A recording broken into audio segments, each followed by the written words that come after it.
Next, we'll have Steve presenting to us periprosthetic fractures around the knee.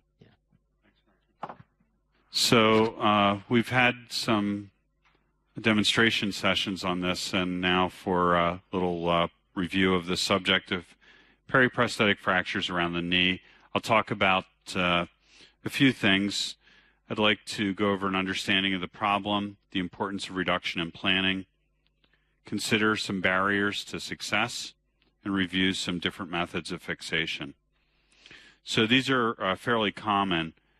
Primary total knee replacements have about 0.6% periprosthetic fracture, and revision knee arthroplasty is a little more common.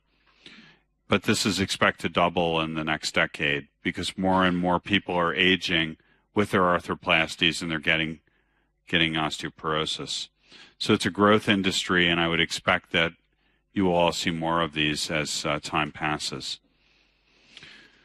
Now, with the periprosthetic fractures, we'll talk about the total knee today, but the total knee fractures are more common than the ones around the hip. And then I will also discuss the situation where you have a fracture that is between a hip and a knee, which is sort of an intercalary fracture. The risk factors are similar to other fracture risk factors, including chronic steroids, rheumatoid disease, the neurological problems, including Parkinson's, epilepsy, and remember the epilepsy patients take medicines that cause bad bone, ataxia, neuropathic joints, that sort of thing. People who have higher activity levels and people who fall frequently break. Remember, it's hard to break these unless you fall. So other risk factors include osteolysis, and there may be stress risers from prior hardware, computer surgery, pin sites, femoral notching, maybe. I don't actually see that too common, but it's been written up as a cause. Component malalignment may exist with this, and I think that, as Edgar said, if there's deformity, it tends to make it more of a problem. And the varus tibia in particular can cause tibial component failure and fracture. So there's a brief classification here. It's not one that I would expect you remember, but basically it's easy to think of the type 1s that are completely undisplaced. You may want to think of non-operative management as a possibility. If it's displaced, operative care, of course. And these are good bone stock with well-fixed components. Type 2, the bone stock is good, but the part is poorly positioned or maybe loose. It may also present an opportunity there to revise and fix the fracture at the same time. And the type 3 components have either good or poor bone stock with loose components. So this is a reference if you want to read about this. That's the reference Kim in 2006 core. So I'll cover some treatment options today, including conventional plating, lock plating, nail, and revision arthroplasty. And revision arthroplasty is not a common one for this. Now, there's still a position for standard plates here. In particular, the 95-degree plates, like the blade plate, still has a place in my opinion, and still I use it in my practice. It is hard to put in, but it's inexpensive and strong. This is best when you have pretty normal bone, simpler patterns, and the plate will help reduce the fracture because it's anatomically contoured. It's cost effective. In US dollars, it's about $300 US. A lock plate construct is 10 times that price. So here's a case that I've used it on. And each case I'll show you today has at least one error. And I'll show you the cases with errors so that you can learn. And this is a pretty straightforward fracture here. Simple pattern. The blade plate's used. The error is I didn't overlap it quite enough. But you also see that the blade plate has no bow. So it ends up a little anterior here. And it's nicely fixed here in the distal femur. So no matter how you position the blade plate, there's so much bow on the femur, it doesn't quite match as it's long enough. But it's extremely strong, it works, it worked here, and it's still a good alternative, very cost effective. This is a DCS, and I did this quite some time ago. I haven't used a DCS in many years, but here the screw is too long. So if you're going to fix these, the screw is a little too long, and this DCS is still in the patient. I think I put this in 1994, and it's still in the lady. And I know it's still in her because she needs a revision of her tibial plastic. So this is a revision total knee. It's a revision tibia that was in her at that time that I fixed. So this one is a locking plate for osteoporotic bone, and this patient has terrible bone. It's a very short distal segment. It's a recently put in total knee replacement. That's a modern total knee. I think that's a Zimmer. And it's a cruciate substituting knee. It has an open box, so a nail would be an option. But this here the plate is too anterior. So you see, once you fix it distally, it's fixed here. So this is a little too anterior. Didn't end up being an issue here because the patient died before it could fall apart. So when you consider a nail, you need to think about the type of prosthesis that's in there. In this prosthesis with a stem, there's no one is going to put a nail in this. That is not going to ever take a nail. It's solid cobalt chrome. These open box ones all can accept a nail. The problem is they force the nail posterior. So when you put the nail in, it's going to be forced posteriorly. Now, if it's a little too tight for the nail, there's a little trick I'll share. You can open the knee. You can take the sticky drape, the betadine sticky drape, clean the prosthesis, and paste it over. Make a little hole in the middle, and the diamond burr Midas Rex, you can open the notch up a little bit, and the nail will fit through it.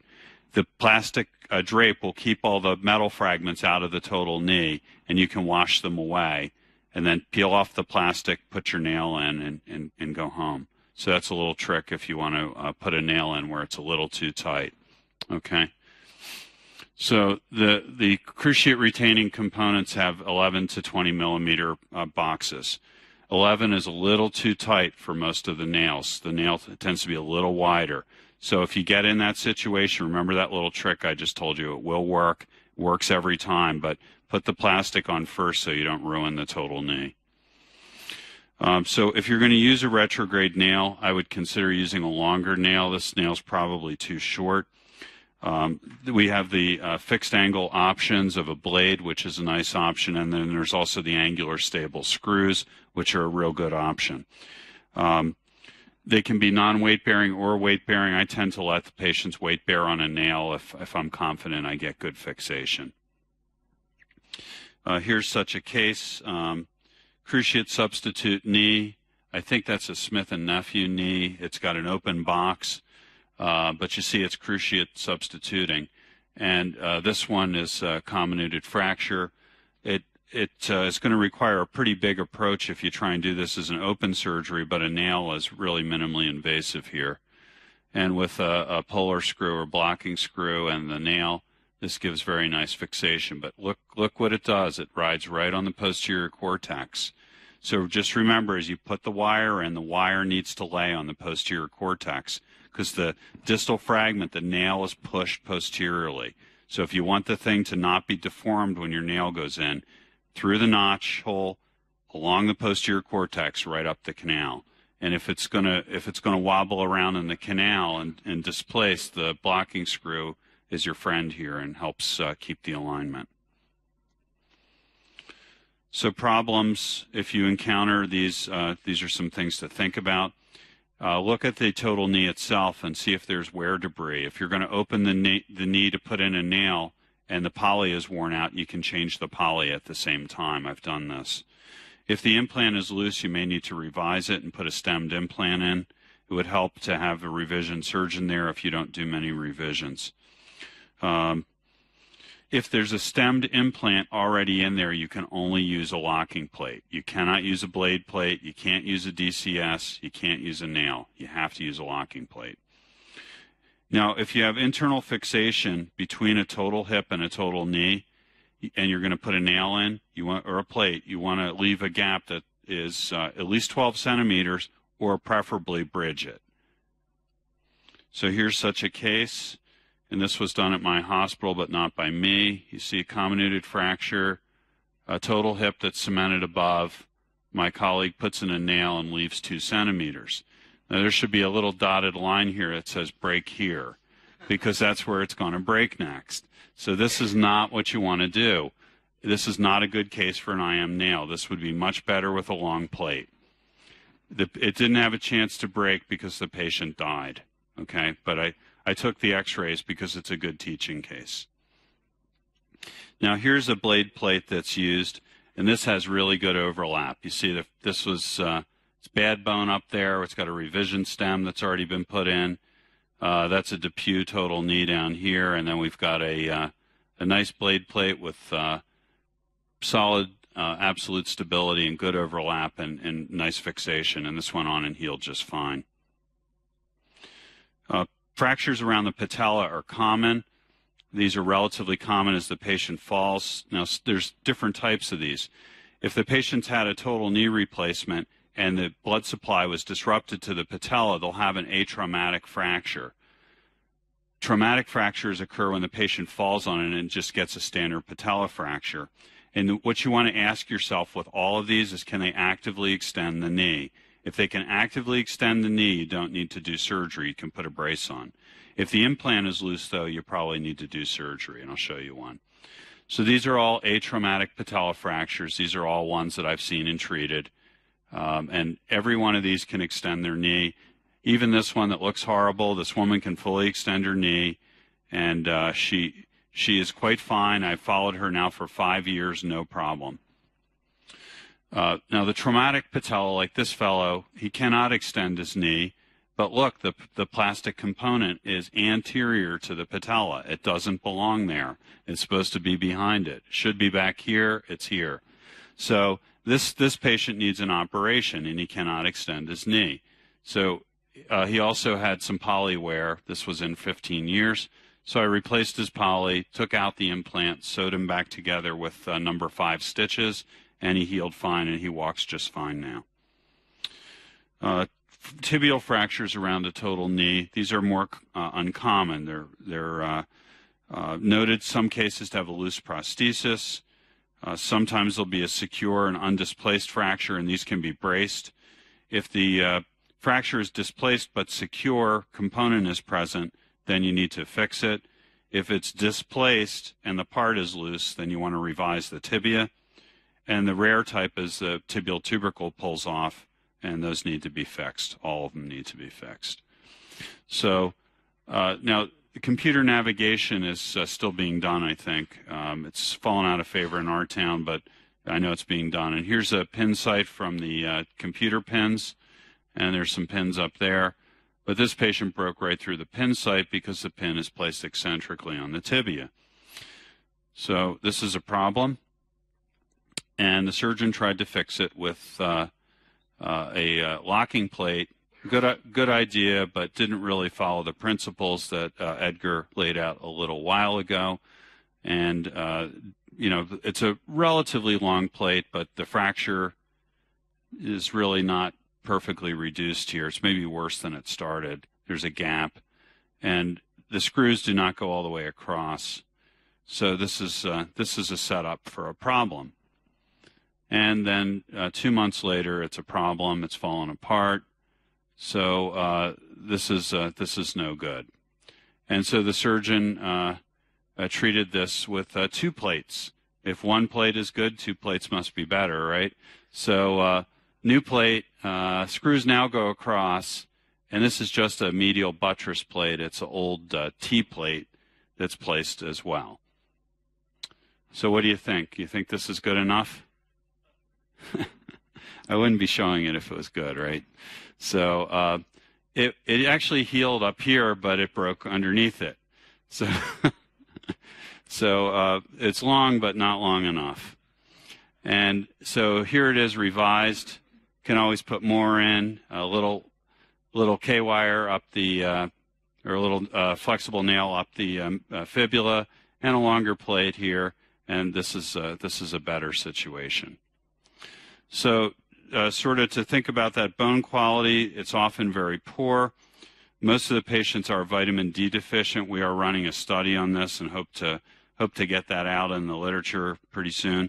Almost all patients with a periprosthetic fracture that we see are vitamin D deficient. You may want to think about adding some PMMA cement to augment bad bone, remove all the wear debris, and deal with the joint issues. Here's another gift. This is a sort of gift that I get. This is referred from another hospital.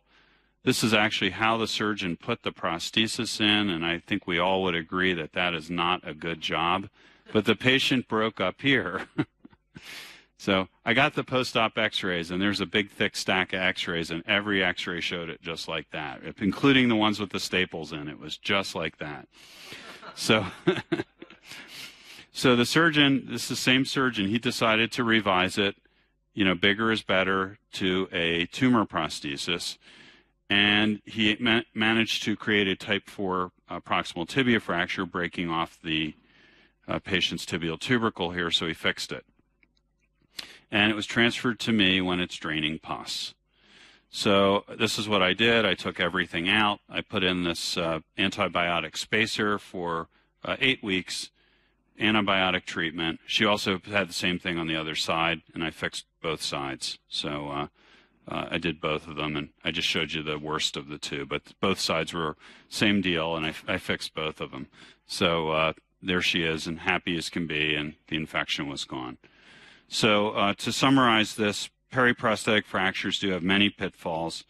We really need to have accurate fracture reduction. This is probably the #1 thing. Reduce the fracture, whether you do it closed, MIPO, or open. Please reduce the fracture. There's many techniques that you have, and you can keep these in your toolbox. If you're good at one of them, I would recommend you use it. But to fix these fractures, you need to be flexible. So you need to know how to use a nail or a plate, because you're going to need to use them if you fix a lot of these. And I think we're all going to be seeing more of these as time goes on. Barriers to success include the implant itself, wear debris, osteoporosis, and the fracture malalignment. Really plan these cases out thoroughly. The worst thing to do is have the knee open or the fracture site open and realize you don't have the right part. It's terrible, and it's very upsetting. And I think the longer you're at it, the more this can tend to happen. So it's very important to plan. And you have to be prepared to be creative. Sometimes you need a plan A, B, and a plan C. And if A isn't working, you may need to switch to plan B. So just think about this, and I think that you'll find things are better. Thanks for your attention.